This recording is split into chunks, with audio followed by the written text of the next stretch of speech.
I'm taking off the fan. I have electrical tape. We have a heatsink with a fan that may or may not work. This might be stupid enough, honestly. Oh, this is only a 20 pin. We have a whole bunch of parts. I ended up getting all these parts for $20. And originally the listing just had this, which only has a motherboard, CPU, and a graphics card. And I was only expecting that. We ended up getting a whole nother box of stuff, meaning we are finally able to do the $20 gaming PC. Before we start building that though, let's just go through everything that is here. Starting with this. This is a vintage Asus A7NAX board. It comes with a 1GB and a 256 megabyte stick of DDR1. I have no clue what the CPU is, and I am not gonna take this off today, so if you guys want to see this in a future video, let me know down below. We got a couple DVD writers, nothing too special. This one's an old Sony one, so maybe that one's kind of cool. Kind of yellowed. I might use this one. Random cables, Molex to hard drive, which we will be using. I didn't really contribute the random cables to the price, so. We also have an Antec power supply. It's 400 watts. It's not much, doesn't have many of the connectors that you'd hope for. It has a 24 pin, a 4 pin, not an 8 pin, unfortunately, and a bunch of Molex. We will be using this for the build as well. We have a hard drive. It is 120 gigabytes. It's a Seagate, 7200 RPMs. Pretty decent, just besides it being very small and probably very old. I don't see a date, but I assume it's probably pretty old. More random cables. I assume this goes to the vintage motherboard. An I/O shield, which is for this vintage motherboard. A PCIe Ethernet adapter. Best guess, it's probably 1 gigabit. I don't know if there's supposed to be something here. I don't know much about Ethernet ports. We're probably not gonna use it. In this box, we have a Radeon HD 5770 from ATI. Now as you see, this already comes with a 6-pin 2 Molex adapter. So this will be very nice and actually very helpful with this power supply. And then lastly, we have an Asus M7A79 XTO Evo motherboard. Pretty dirty on the CPU. I will clean it. And we'll have to figure something out for this fan. But I think I have an idea for that. I believe that it supports DDR3. I could be wrong. I mean, overall, for the price that I got this for, this is pretty good. Wouldn't be surprised if I need to change the CMOS battery, but I'm excited to use this. In order to find the value of these products, what I did was I added up the total value of what all these parts would be worth used, and I included, like, you know, the vintage motherboard probably not working, so untested. And so this power supply ended up being 17.3% of the total cost, which would make it $3.46. The Radeon HD 5770 is 11.5% of our cost, which means that it was $2.30. And lastly, the motherboard with CPU is 23.1% of our cost, which means that it was only $4.62. I was also going to end up using one of the DVD writers that was in the box of parts, but they're both IDE, which will not work. I mean, it might. Exactly what this is. Oh, PRI IDE. Oh, so I guess we do have an IDE cable. Well, even though that this can have an IDE cable, I do not have one. So we're just gonna have to make do. As of right now, with the CPU, motherboard, graphics card, and power supply, we are at a total of $10.38, which is pretty good. Gives us room to get some RAM, a case, and an SSD. All right, so luckily this motherboard looks pretty clean. Maybe some dust over on like the I/O side, but it's mostly the CPU cooler, so I am going to take this off. This will tell us, oh, it's already cleaned for us. Look at that. I just need to blow this dust out, which I will be doing outside. I have learned my lesson. We get to have a look at the CPU. We have an AMD Phenom 2 X4 955, which honestly is not half bad. I don't even know if I'm gonna reseat it. I'm actually kind of scared to see if there are any bent pins, so I kind of just want to leave it as it is and kind of just start it. Let me look up and see if this has DDR3 support, because I genuinely don't know. This is from 2009. And with a multi-thread rating of just over 2500 from CPU Benchmark, it's not the worst CPU I've used, actually. But it pulls 125 watts. My solution with the heatsink may not be the best, but we're gonna see. We got this decently cleaned off. It's not the best, but honestly, I really don't care. I was just gonna put this back on. We need some thermal paste. This dude said if this doesn't work, he would give me a refund. Not too worried. I think I'm gonna put just a tiny bit more than usual. Might be a little bit too much, oh well. But yeah, luckily didn't have to clean the CPU or anything, so I did it, first try, didn't even struggle. Alright, it's pushing down. Let's figure out what I'm gonna do with this jank thing. You guys might not like it. Are you seeing my idea come together? Do you know what I'm gonna do? I'm taking off the fan. We're gonna use on that one. I hope it's as good. I hope it should use the same connector. A 3-pin should work on a 4-pin. I don't know why it wouldn't.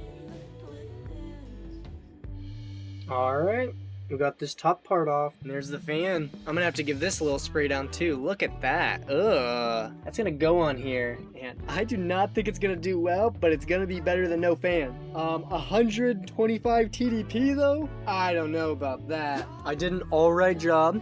Could be better, could be worse. I'm really not worried about it, honestly. It's a little small, just a little bit, but I have something to fix that. I have electrical tape. Now, this is not probably going to work.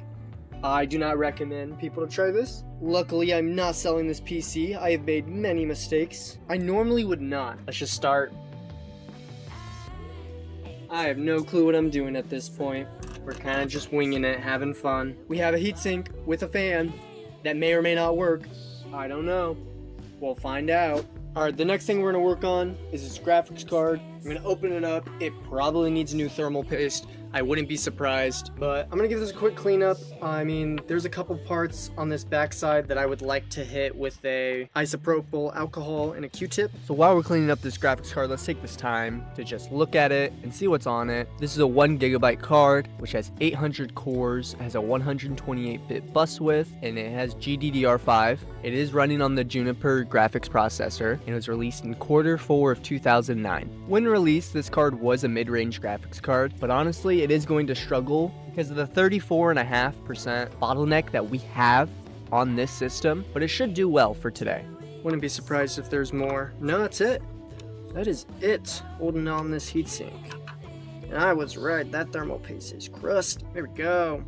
Nice and easy, look at that. Yeah, it's a bit crusty on the inside. Once I clean up the, oh wow, you can't even see it. Once I clean up this thermal paste on both parts, I'm gonna dust it, probably wipe it down. This part with a Q-tip and isopropyl, this part with a paper towel and isopropyl. It doesn't really matter, it's plastic. Yeah, I mean, overall, I'm really excited to use this card, so I really hope it works. Once I was able to clean up all of the thermal paste off the graphics card and heatsink, I was able to reapply them and put it all back together. The graphics card is looking pretty alright, honestly. I've had worse ones work.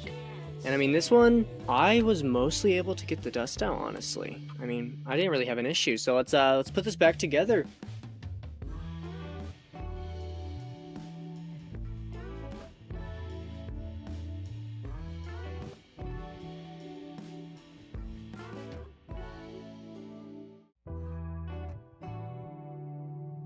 Like I said, a little dirty.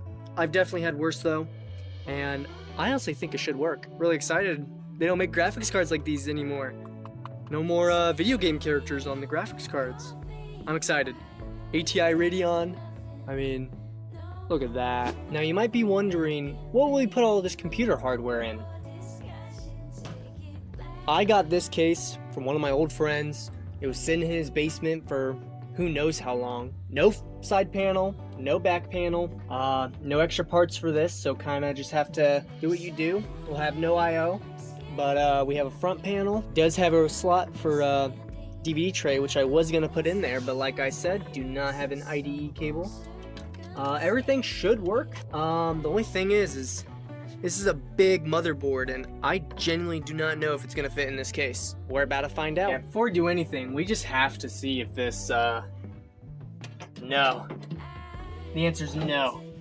It will not. I was not expecting that. I don't think I have a regular ATX case anywhere. That actually really sucks. I was really looking forward to using this. This may not be the best idea, but honestly, for what we have, I'm gonna use what I got. See if we can get something to work here. This might be stupid enough, honestly. Yeah, I'm not even gonna screw in like a motherboard or anything. I'm just gonna put everything in there, and because motherboard will fit in there. I know that. There's definitely a better way of doing this, huh?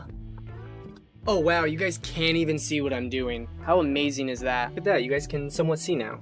Nothing too special, just cutting around. Just put you in. Look at that. Look at that I/O. Look at that. Can't see it very well, but it's honestly not half bad. I guess I'm pretty late to the cardboard box PC challenge, huh, Robert? I'm still gonna do it. I am gonna put the graphics card in. It's risen up a bit. I still think it's good. It's a bit off. I might extend this, but technically it fits perfect right there, and I'm honestly not too worried about that. I'm not gonna use these PS2 ports over here. I'm gonna electrical tape this again, honestly. I am making so many sacrifices for no reason. It's time to do the RAM. We have the same RAM that was showcased in the $50 PC. 2 sticks of 4GB DDR3. It's gonna be clocked at 1333 more than likely. Shouldn't really be an issue. I got a 10-pack of these for 20 bucks, meaning each of these are $2, which is almost the price of our motherboard, and just one of these is almost the price of this graphics card.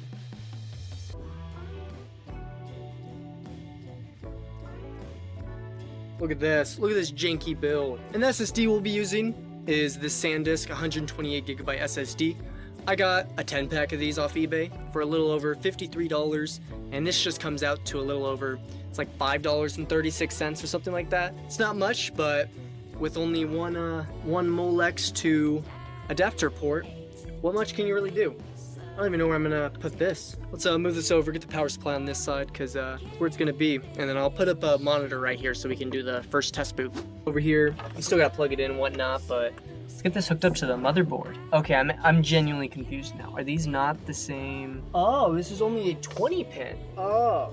I was not expecting this to be a non-proprietary power supply with only 20 pins. I knew this looked a little short, but I just couldn't put it together. But yeah, so instead I'm going to be using a different power supply. This may look like it's bad. This is an FS750 from Corsair. Listen, this is not what I originally had. I had a 750 watt Thermaltake power supply. It was big, chunky, and I ended up letting my buddy, when I built his PC, I ended up having him use that instead of this one because this did not fit in his PC case. So we're going to use it. This one actually is cheaper than the Antec one. I only got this for like $1.25 because I got this and a couple other items for a laptop that I showed off. It's a really good deal. I mean, this is very unrealistic, but I need this to work. This has Molex and actual adapters, so being able to use this will actually allow us to put a hard drive in this as well. So yeah, let's just get this set up. It's a little jank. Like, listen, I could cut a hole in the back so it's not coming through the top. I like that idea. I like that idea a lot. All right, let me do that real quick. That's looking pretty good. I mean, I could do the same with this. Might as well. Yeah, that's honestly not half bad. We do not need an adapter. I can actually just plug this straight into the graphics card. It's gonna want a hole too, huh? Had to move the SSD over here. The cord wasn't long enough. Put this hard drive in, honestly. It's going behind. Storage will be behind. We got it all together.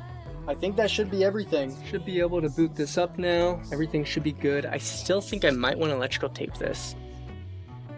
Let's honestly just boot this up. There's not much more we can do. But I am getting a light on this motherboard, meaning that there is life on this. I'm gonna hook up a monitor to this and obviously my capture card. I'm not gonna leave you guys without my capture card. I'm gonna set it up and then, yeah, we're gonna see if it boots up. We might not play on it tonight because it's getting decently late. We'll boot it up though. The moment of truth. Oh, it's running. It's spinning. No way! No way. It's actually booting up. Every single thing works. Look at that fan in there. Go. It's really kicking up though. Like really kicking up. That's gonna be a tomorrow issue because that's all I'm gonna do tonight. I got the PC built. Even though I just took the photos for my Discord and YouTube community post, shout out if you saw that, I'm gonna add another stick of RAM because right now the total for this PC is $18.03, meaning if I add another $2 RAM, it's only $20.03, and I don't mind being only 3 cents above budget. So I'm gonna put this third stick in and we'll have 12 gigs. Oh well, it may not be dual channel, but yeah, we'll have 12 gigs. Before we boot up this computer and download Windows, I want to take this time to say that if you enjoy my videos, consider becoming a member. Memberships start as little as $2.99 a month, and not only will you get early access to videos up to 24 hours early, you get an exclusive role in my Discord server, and you get shoutouts at the end of my videos. Unlike many subscriptions, whether you choose the lowest membership or the highest membership, there is no difference, and it is up to you to choose how you support me, whether it's just watching this video or becoming a member. I can't thank you guys enough. Thank you for 2,000 subscribers. I hope you guys enjoy this video. Connecting this computer to my capture card was really easy, and I had no issues. I was able to boot it up, get into the BIOS, and I was able to set the USB as a priority boot. And once that was set, we were able to get into the Windows startup, and we were able to get into Windows, get everything downloaded, get the correct version, and everything went smoothly as of so far. But as we were into Windows and we were doing the Windows updates, you could see that our CPU was not doing good. It was sitting at 70-80% utilization, and this could be easily explained by saying that this is a 2009 processor, but I personally think it's because of the heatsink that I made for it. Let's try to get everything downloaded, and then we can replace that. Once the Windows updates were done, we were able to go and download the drivers for our GPU. Luckily, there was Windows 10 drivers, but I would not be surprised if they did not make any Windows 11 drivers for this graphics card. I had to get Catalyst Control Center, which is a pretty old version of the AMD's GPU control, but it will work. I've had a little issues with it in the past, but it's nothing to be afraid of. And since I was stupid and didn't realize that my CPU was overheating at this point, I decided to test web browsing as well as watching YouTube videos and Discord, basically everyday use. Wikipedia went fine. I was able to scroll through multiple pages. They were loading fast, they were responsive, all the images were loading. I had no issues with it. YouTube was also doing alright. With 1080p dropping 0 frames whatsoever, I decided to test 4K to see if that was even possible, which it was not, but that could be explained by the CPU overheating and being thermal throttled. But I have no way to test that since I did not test YouTube after replacing the fan. And lastly, we have Discord. It was running fine. I was able to send a text. I was able to look through all the channels in my Discord. By the way, you should join my Discord if you want to talk to other people. Join a community that likes computers and technology. The link will be in the description. Unfortunately, this fan was not working, and the other fan that I had set up next to it, I even moved it to this side. It was not helping. So yeah, I'm gonna untape this, and I have pulled a bigger fan. I pulled it out of the Think Center. It was on the side. So we're gonna use that, and hopefully that solves our issues. I really don't know what else to do. I hope it'll be enough. I'm probably gonna still put that fan on the side, just cuz. And with the new fan installed, we're now able to test some games. The first game that we'll be testing is Slime Rancher, running at 1080p, the default settings. We're getting an average of 52 FPS with a maximum of 60 and a minimum of 38. I did have VSync on, but that's mostly just because I don't know why you'd really want to play this game more than 60 FPS. It's not a first-person shooter, you don't really need all the frames, and so a good 60 is playable and not much more is needed. This just shows that basic indie games like this can be played on such old hardware, considering that the graphics card and CPU is both from 2009. It did surprise me that it would run, but at the same time, some games are just really well optimized, and this is one of them. The next game that we have up is Minecraft 1.21, simply optimized. We're getting an average of 230 FPS with a maximum of 403, but a minimum of 19. This minimum really drags down the experience, and there's a lot of stutters, but what do you expect when it's a CPU that's 15 years old? Loading new chunks is obviously an issue for this game. Once you're not loading new chunks, you're able to just run around, play in survival. I think it is playable, but the age of this CPU is definitely showing. I did have fast settings just because it was a bit easier on this system, as well as having an unlimited frame rate just because I wanted to see how much this could really do. This would definitely benefit from limiting the frame rate to 120 or maybe even 180 or 240 even. Anything higher than that, you're just going to get too big of stutters to have an enjoyable experience. And next up, we have Rocket League running at 720p quality preset. I chose this because not only did it look better than the 1080p performance preset, it also ran exactly the same. We're getting an average of 58 FPS with a minimum of 34 and the maximum of 60. It was playable. It was nothing special to write about. I would not want to play a tournament with this. I was able to have fun with my friend, but basic esports games like this should run and shouldn't really have any issues with them.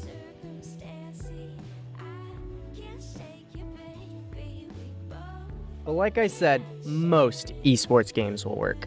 Fortnite did not boot, and if I had to take a guess, this would probably be because I was having issues downloading DirectX. Anytime they would have me download it, it would just not respond and I would have to force quit it every single time. It was an issue for most games, but Fortnite would not boot no matter what I would do.